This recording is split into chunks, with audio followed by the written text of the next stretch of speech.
Hi! In front of me is Microsoft Surface Pro 7 Plus, and today I would like to show you how you can switch on or off auto rotation.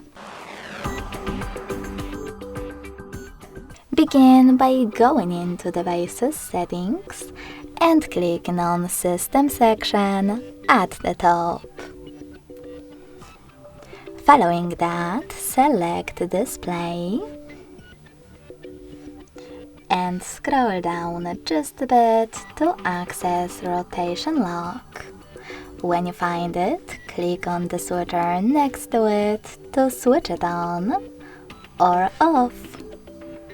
Thanks so much for watching. If you enjoyed this video, don't forget to leave a like, comment and subscribe. Bye!